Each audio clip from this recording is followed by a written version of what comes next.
Doing good, doing good. This is inmate 3859609 over here, and I've got a special friend. We got a noob today. His name is Edward Edelman. Medallion. Okay. Ed, why don't you say a few words? Hey everybody, it's Edward Medallion. You may know me as, Turbo from my InfoWars interview with Owen Schroyer. So no matter what you do that day, even if you put your hands on some Antifa feds potentially, they will still lock you up even if you try to stop what happened or whatever, but it's a complete injustice. So the CDF, where they first put you in, basically everyone is getting thrown into maximum security, like Guantanamo Bay level lockdown. It's pretty horrific. I've heard the conditions have improved, but it's still like a nightmare in there. And they lie to you. They tell you they'll move you within 3 days, and it's taken over a week. And the correctional officers, they're nice to your face, but they're completely lazy. They don't want to do anything. They don't give you water. I was dehydrated for days at one point. The 72-hour lockdown over the weekend I don't even know how that's legal. So you have any time out of your cell, no phone calls, nothing. We have to basically beg other prisoners that are walking around to use their tablets. Hey, Ed, why don't you throw out your inmate numbers so people, if they want to look up your commissary, they can... Oh, my inmate number is 386625. If anyone wants to help out, it would be great. But I'm gonna keep going with the fight. I'm appealing my case. I'm gonna take it, if I can, I'll take it all the way to the Supreme Court. We're not giving up. The fight has only just begun, you guys. So let's keep building this movement, and let's keep showing this government that we are in charge of this government. They're not gonna be oppressing us, and the beast is not gonna swallow this one. It's not gonna swallow what it did to American patriots. Yeah, well said. Yeah, very well said. So you've already been convicted, is that what I'm understanding it? Yeah, they sentenced me to... He's actually already been sentenced. Oh. Yeah, well, I thought that was weird because usually they come here after conviction, awaiting sentencing, and then after sentencing, they're on a holding pattern until they're moved to their federal BOP facility. But Edward's a slightly different case. Well, yeah, I think Nicole Reffitt was in the courtroom when you were in the courtroom, and I know that they remanded you to custody that day, probably because you had words with well, you stood up for yourself. I don't want to put any too fine a point on it for that, but we were able to spend some time with your lady friend Kaylin. She actually was, we got to know her for a couple days. So God bless you, and we appreciate you standing strong. Thank you so much. You guys are like angels. This is... I try to tell them that every day. Yeah, this is unprecedented what's happening. That's how we know that God is on our side. We will not lose. We will win. Absolutely. Yeah. Well, I hate to say it's a pleasure to meet you on such shitty circumstances, but it's nice to make your acquaintance. Sorry that you are going through this, because it's terrible, and I think that it's a travesty that anybody is doing this. Hey, Ed, Yeah, we were trying to stop a crime, and they could have lined up. I'm completely off topic. I just can't help but say, Ed, thanks for the cannoli. I think I got to eat your cannoli, baby. I'm sorry. It was delicious, if that means anything to you. It was good. Yeah, because we got a great recommendation for a restaurant on the flight here, and she reminded me, and I wasn't able to go. So I guess my girlfriend went and got to enjoy it. But I'm glad. And the cannoli was amazing. So now you know that it was a good recommendation. Yeah, we've had so much bad news coming in and out of the pod recently with some of these later convictions and then sentencings, and it's always such a downer to hope against hope that something's going to be different this time, and it never is. But on top of that, today I'm really happy because I was given access to toenail clippers. I feel almost guilty. I heard you got a visit from the warden today. Tell us all about it. Yeah. Well, the warden came in with a bunch of fellow white shirts, and we were quick to sort of surround them and say, hey, what about video visitation? Hey, I actually took off my sock and I showed her. They showed me because they were like half an inch long, and I said, this is what I'm sleeping in, and yeah, these could be dangerous weapons, maybe. If you want to confiscate my toes, maybe, or I could use them to escape by walking along the side of the wall. It's up to you guys.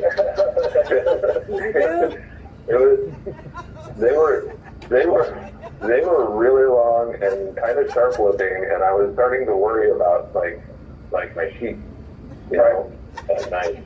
But it's strange because like we always get this bad news, and then something like that happens, and it's such a little thing, but it helps a lot to have access to basic things like toenail clippers. Yeah. I understand that because we're max security or whatever, they gotta limit our access to things that are metal or things that are sharp or anything like that, because it may cause an insurrection. So perhaps They still give you plastic bottles, right? They give us what? Plastic bottles, right? Yeah. Yes, plastic bottles. Are you going to tell me how to turn those into nail clippers? No, but that is an insurrection tool, so I was just making sure. Oh, okay. Yeah, that's right. That's right. I remember clearly the AP picture with of someone picking up empty plastic bottles, and the caption read like somebody is cleaning up the wreckage. They said they call it wreckage in the Capitol. It's like, wow, these people lay it on thick with their rhetoric. Well, also, in the Cowboys trial, there was charges of assault with dangerous weapons because of a water bottle being thrown. And that was their true crime, was throwing a water bottle. I don't even know if any of them actually did it. I think it was somebody else that actually threw the water bottle. So there is that. So be careful with those water bottles. We get federal charges for the same thing that Antifa got like slapped on the wrist for. Well, they would freeze the water for their protests and then throw it. Right. And yeah. The Feds never went after them. Frozen water bottles, Molotov cocktails, those things don't matter because that's Antifa and that's BLM. And they were upset, because they're so very systemically oppressed. So that was okay. Right. But, you white MAGA supporters, you need to shut up and get back in your houses and just do what you're told and be ashamed. Right. Yeah, I mean, they never once pulled a gun on any armed Antifa member, no matter how much they were assaulting police. And they pulled a gun and shot an unarmed Air Force veteran woman, like, so disgusting. So disgusting. And beat several to death. Yeah. Yeah. Well, they beat Roseanne Boyland to death. Yeah. They would have completed the job on Victoria White. She was able to get away. So disgusting. Like, and every trial they want to make it like the police were infallible angels that day. They were not. They were, instead of going and attacking the Antifa/Fed window breakers and arresting them, the actual criminals, they used that justification to attack regular, normal people and hurt them and entrap them in crime.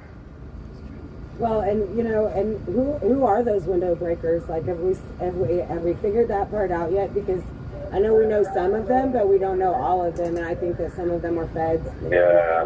Obviously. Yes, of course. That's why Amy Berman Jackson disallowed my lawyer from talking about undercover agents in my trial. And then when I was speaking freely, that moment when you're talking about when the judge remanded me because I was interrupting her trying to maintain my innocence. I said I wasn't allowed to speak freely at the trial. And she said, yeah, you were allowed to speak freely. No, she specifically barred us from talking about undercover agents in the crowd. So we were not allowed to speak freely. That's a lie, material lie, Ms. Jackson. Okay? So you perjured yourself. And so did the government, Anthony Mariano. You perjured yourself when you said that it was my right hand waving in riders when we zoomed in while I was on this. And I made you zoom in, and it was my left waving riders away from attacking police. Another material lie, okay? Sure, they were trying to say I lied on the stand when I caught them in lies. Disgusting. Well, and that's how they do it. That's exactly how they do it. They have this narrative that they push forward, and it doesn't even matter when they are found out when it is found out in the trials that they're lying, that they have lied, that they've used confidential human sources, and not only that, but when they have been caught, going into private emails and correspondence with between attorney and client, attorney-client privilege emails and stuff like that. It doesn't matter. They get slapped on the wrist with a stern talking to, but there aren't sanctions. There's no contempt of court for these prosecutors or the judges. Right. And, Congress really needs to step in and do something about these judges because, that is their job, right? That is their job. They do the Supreme Court. It's the judge's job to ensure that the rights of the defendants are kept and protected. And we see over and over again these what I was rightly pointing out, these material falsehoods and material lies being presented in court. And even when someone is caught in a lie, they aren't held accountable to it. It does not impeach their character in terms of the trial as a witness. They just go right on ahead. Normally, in a normal trial, if a witness is caught in a lie that many times, they get kicked out. But the DOJ itself does nothing but lie and has done nothing but lie. Made material lies and presented falsehoods as true and factual for years and years and years. And the judges are in lockstep with them. Yeah, and it's all politically oriented. It's all politically biased, and this never is taken into account by any judge or any trial. And you see like the same thing with the judges for Trump's trials. They're not taking into account the fact that the DOJ has been caught lying again and again and again about Donald Trump.